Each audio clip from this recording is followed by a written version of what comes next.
దేవుని పరిశుద్ధ నామానికి స్తుతి కలుగును గాక. మనం పరిశుద్ధ గ్రంథము నుండి దీనా గురించి మాట్లాడుకుందాం. ఆదికాండము 34వ అధ్యాయం అంతా మనం చదివితే దీనా గురించి ఉంటుంది. ఈ దీనా లేయా యాకోబుల కుమార్తె. ఈమె తల్లిదండ్రుల చేత, సహోదరుల చేత, ఈమెకు 6 సహోదరులు.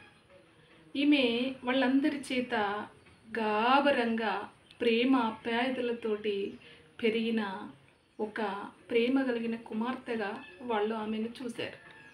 ఆమెను వాళ్ళు యవనస్తురాలు కదా అని బంధించి పెట్టలేదు. ఆమెకు మంచి స్వేచ్ఛను, స్వాతంత్రమును వాళ్ళు చూపిన ప్రేమ ఈమె దుర్వినియోగపరచడానికి ప్రయత్నం చేసింది. ఏ విధంగా అంటే, ఒకరోజు ఈమె కనాను దేశంలోని షెకెము పట్టణానికి చూడ్డానికి వెళ్ళింది. ఆ ప్రాంతం యొక్క స్త్రీలని, కన్యకలను, ఆ యొక్క ఏదైనా టైం పాస్కి వెళ్ళిందనమాట, ఒక అంతుకు చూడాలి అంటే. అయితే లేయా యాకోబుల కుటుంబం ప్రార్థన కలిగిన కుటుంబం, ప్రభువును ఆనుకొని ఉన్న కుటుంబం, మంచి సావాసము కలిగిన కుటుంబం. అయితే ఆ కుటుంబంలో ఈమె ఒక అపవాది క్రియ చేత పట్టబడుతుంది.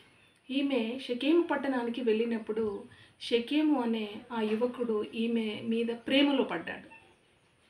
అయితే ప్రియ యవనస్తురాలా, ఈమె అమ్మ నాన్న ఇచ్చిన స్వేచ్ఛ స్వతంత్రమును ఆమె దుర్వినియోగం చేసింది. ఆమె వలన కుటుంబం మరణ అగాధంలోనికి నెట్టివేయబడ్డది. ఈ కుటుంబమే కాదు, షెకెము కుటుంబము కూడా, ఈ 2 కుటుంబాలు అగాధములోనికి నెట్టివేయబడ్డాయి. ప్రియ యవనస్తురాలా, అమ్మ నాన్న నీ మీద పెట్టిన నమ్మకాన్ని నువ్వు ఏ విధంగా వాడుకుంటున్నావని నువ్వు జ్ఞాపకం చేసుకోవాలి. అయితే మనం నీ తండ్రి నీవు శరీరం మీద సూటు చూడాలని, నీ కాలుకు బూటు చూడాలని, నీ మెడలో టై చూడాలని తన కాళ్ళంతా చితిలిపోయిన స్థితిలో, ముండ్లతో సీస వక్కలతో తన కాళ్ళు, చినిగిపోయిన బట్టలు, తన శరీరం అంతా కొంత ఒకలాంటి బాధతో ఉంటుంది. నేను అవి ఉద్దేశంతో చూడాలి అన్న ఒక మంచి ప్రణాళికతో ఉంటాడు నీ తల్లి తండ్రి. అయితే నువ్వేం చేస్తున్నావు? నీ వయస్సును, నీ అలంకరణను దేని కొరకు ఖర్చు పెడుతున్నావు?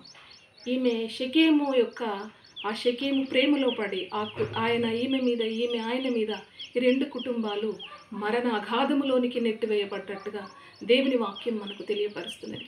నీ వలన నీ తల్లిదండ్రులు ఏమనుకుంటున్నారు? నీ కుటుంబం నీ వలన ఏమనుకుంటుంది? నీ ఊరు నీ గురించి ఏమనుకుంటుంది? యవనస్తుడా, తల్లిదండ్రులను గౌరవించే కుమారుడుగా, కుమార్తెగా నువ్వు ఉన్నావా? ఒకసారి మీరు జ్ఞాపకం చేసుకోవాలని నేను కోరుకుంటూ ముగిస్తున్నాను. Thank you.